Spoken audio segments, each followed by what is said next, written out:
रहमानिर्रहीम। अस्सलाम वालेकुम। Future star की टीम की तरफ से आप सबको रमज़ान मुबारक।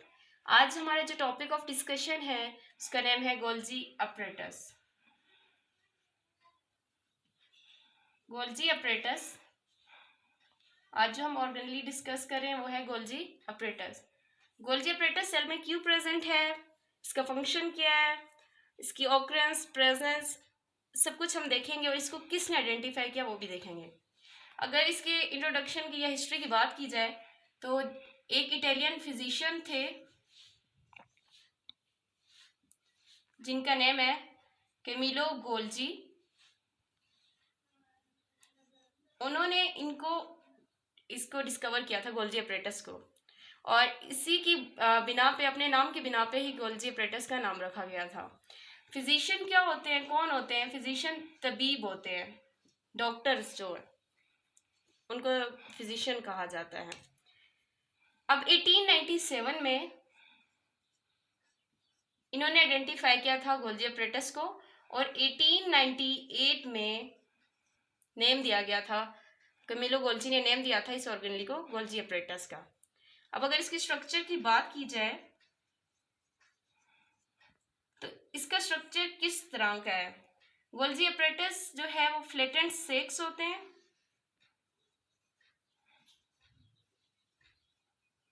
फ्लैटेंड का मतलब होता है चिपटी हुई होना, और सेक्स कहते हैं थैलियों को।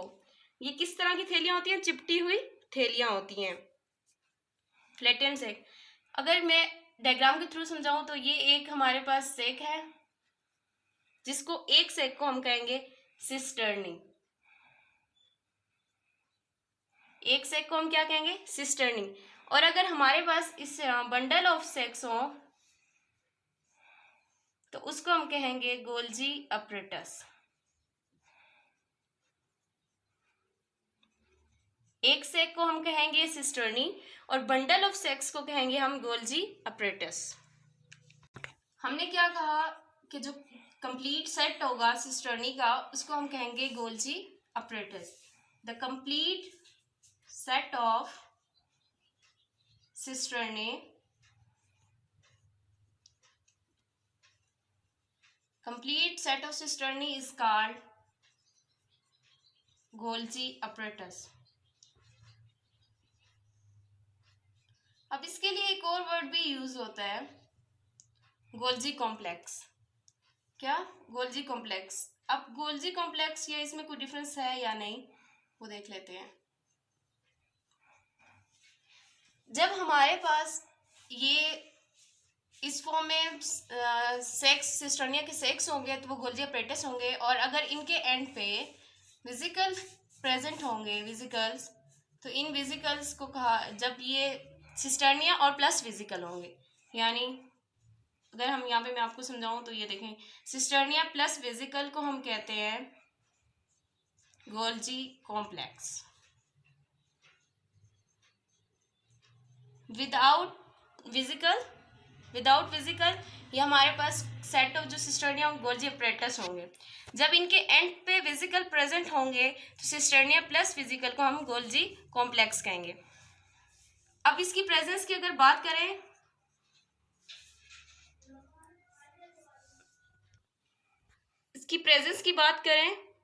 तो ये एनिमल दोनों में पाई जाती है, found in both animal and plants. In both animal and plants. Animal and plant, जब हम लोग नेक्स्ट चैप्टर स्टार्ट करेंगे सेल साइकिल, तो उसमें साइटोकाइनेसिस में हम इसका फंक्शन पढ़ेंगे गोल्जी अपरेटस का, कि वहाँ पे जो फ्रेगमोप्लास्ट की फॉर्मेशन होती है तो उसमें गोल्जी अपरेटस इन्वॉल्व होती है।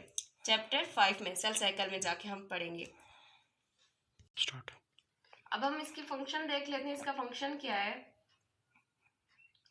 गोल्जी अपरेटस का फंक्शन ये कि ये मॉडिफाई करती है उन मॉलिक्यूल्स को जो आर से आते हैं, यानी कि आर से क्या आती है हमारे पास? प्रोटीन आती है, क्योंकि ये रफ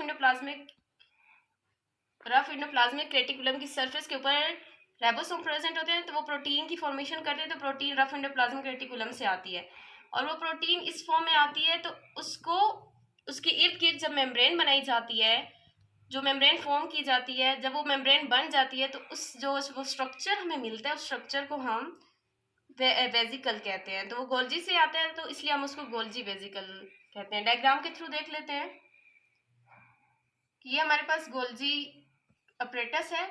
यहाँ पे प्रोटीन आ रही है विदाउट मेम्ब्रेन फॉर्म में, ये रफ एंडोप्लाज्मिक रेटिकुलम से आएगी। इसके बाद गोल्जी वेजिकल, यहाँ पे ये जो गोल्जी वेजिकल की फॉर्मेशन के लिए यहाँ पे जो गोल्जी अपरेटस प्रेजेंट है वो इसके ऊपर मेम्ब्रेन की फॉर्मेशन करेगी, और जब मेम्ब्रेन की फॉर्मेशन होगी तो ये इस फॉर्म में रिलीज होंगे, इनके ऊपर मेम्ब्रेन आ जाएगी, एक मेम्ब्रेन आ जाएगी। ये मेम्ब्रेन क्या करेगी, इनको प्रोटेक्ट करेगी।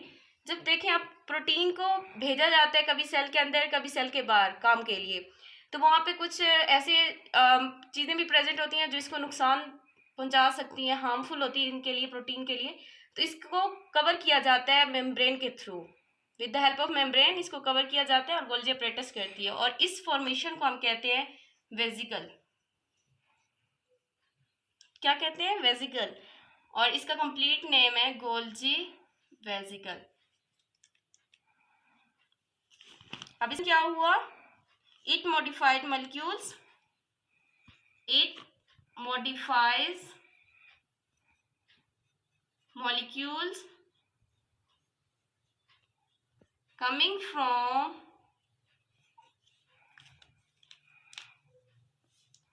from RER and packs them into small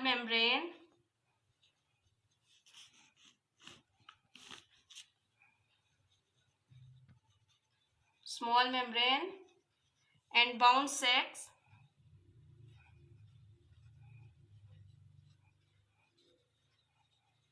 known as या sacs और known as या called गोल्जी वेजिकल। वही बात जो हमने कही कि मेम्ब्रेन की फॉर्मेशन होगी प्रोटीन के इर्द गिर्द, तो उस फॉर्मेशन को हम क्या कहेंगे, गोल्जी वेजिकल कहेंगे। और ये जो प्रोटीन है कहाँ से आएगी, RER से आएगी, यानी रफ एंडोप्लाज्मिक रेटिकुलम से आएगी। ये इसका फंक्शन था। और ये जो प्रोटीन है ये ट्रांसपोर्ट की जाती है इनसाइड सेल में या आउटसाइड सेल में, और ये जो हमारे पास वेजिकल्स हैं ये सिक्रीशन की फॉर्म में रिलीज किए जाते हैं। आइए रीडिंग कर लेते हैं और देखते हैं ऐसा ना। पेज नंबर 64 पे ये टॉपिक गिवन है गोल्जी अपरेटस का। An Italian physician Camillo Golgi discovered a set of latent sacs in cell, and set of latent sacs called cisternae. Many cisternae are stacked over each other. The complete set of cisternae is called Golgi apparatus or Golgi complex. जो हमने बात की कि एक को सेक को हम cisternae कहेंगे, और जो कंप्लीट बंडल ऑफ स्टेक्स होंगे हमारे पास सेक्स होंगे उनको हम क्या कहेंगे, गोल्जी अपरेटस या Golgi complex. It is found in both plant and animal cell, ये इसकी प्रेजेंट है, ये दोनों में पाई जाती है प्रेजेंस इसकी, प्लांट में प्रेजेंट होती है और एनिमल सेल में भी प्रेजेंट होती है। फंक्शन इसका नेक्स्ट लाइन से स्टार्ट हो रहा है, it modifies molecules coming from rough endoplasmic reticulum and PECS them into small membrane. इसका क्या काम है कि वो जो मॉलिक्यूल्स आते हैं रफ एंडोप्लाज्मिक रेटिकुलम से, प्रोटीन्स आती हैं, ये उनको क्या करती है, स्मॉल मेम्ब्रेन बाउंड सेक्स में क्या करती है, पैक कर देती है, और उन सेक्स को क्या कहा जाता है, गोल्जी वेजिकल। मैं दोबारा रिपीट कर देती हूँ, it modifies molecules coming from rough endoplasmic reticulum and packs them into small membrane bound sacs called Golgi vesicle. These sacs can be transported to various locations in cell or to its exterior. मतलब कि ये जो sex बनेंगे, vesicles बनेंगे, या तो ये cell के अंदर या बाहर ट्रांसपोर्ट किए जाते हैं in the form of secretion की फॉर्म्स में।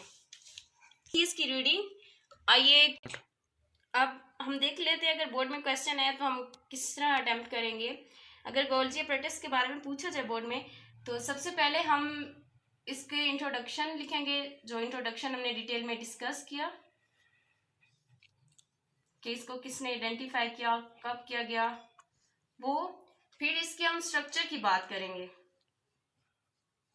एक बात याद रखिएगा, बच्चों को कंफ्यूज किया जाता है कभी एमसीक्यूज में, कभी शॉर्ट फॉर्म क्वेश्चंस में वो पूछते हैं क्रिस्टी और सिस्टर्नी। तो जो हमने क्रिस्टी पढ़ा था वो क्या था, हमारे पास क्या माइटोकॉन्ड्रिया की जो इनफोल्डिंग्स होती हैं उनको हम क्रिस्टी कहते हैं, मतलब इनर इनफोल्डिंग्स जो इनर मेम्ब्रेन थी वो क्रिस्टी थी। और जो स्ट्रक्चर गोल्जी एपैरेटस का है उसकी जो सेक्स है वो सिस्टर्नी है, ये याद रखिएगा। सिस्टर्नी किससे बिलोंग करती हैं, गोल्जी एपैरेटस से, और क्रिस्टी किससे बिलोंग करती हैं, माइटोकॉन्ड्रिया से। ये स्ट्रक्चर के बाद हम इसकी प्रेजेंस की बात करेंगे और फिर उसके फंक्शन की बात। किसका फंक्शन क्या है, ये बहुत इंपॉर्टेंट है इसका फंक्शन। और फिर एंड में हम हमेशा और ऑर्गेनली में लिखते हैं डायग्राम। डायग्राम इंपॉर्टेंट होती है क्योंकि अगर ऐसा पॉइंट जो हम लिखने मिस करते हैं डायग्राम के थ्रू एग्जामिनर को समझ आ जाता है कि हाँ बच्चे का कॉन्सेप्ट क्लियर था। इससे रेलिवेंट कोई भी क्वेश्चन हो आप पूछ सकते हैं कमेंट में, और कमेंट करके पूछ ले, हम जितना जल्दी हो सकेगा आपका आंसर देंगे। हमें सपोर्ट करने के लिए बहुत बहुत शुक्रिया। अपनी दुआओं में याद रखिएगा और अपने घर वालों का और अपने पड़ोसियों का सबका ख्याल रखिएगा। और रमज़ान इसलिए नहीं आता कि वो हमारी रूटीन को चेंज कर सके, हमारे स्केड्यूल को, बल्कि वो इसलिए आता है कि हमारे दिलों को तब्दील कर सके और हमें महसूस हो कि अगर जब हम एक दिन रोज़ा रखते हैं और हमें भूख लगती है, प्यास लगती है पूरा दिन, तो हमें ये महसूस होता है कि जो गरीब लोग हैं और वो लोग जो मोहताज हैं, ज़रूरतमंद हैं, वो कैसे अपना गुजारा करते हैं। तो ये इसलिए रमज़ान आता है। और रमज़ान में सबका ख्याल रखिएगा, अपनी इबादतों में, दुआओं में मुझे याद रखिएगा। बहुत बहुत शुक्रिया मुझे सपोर्ट करने के लिए।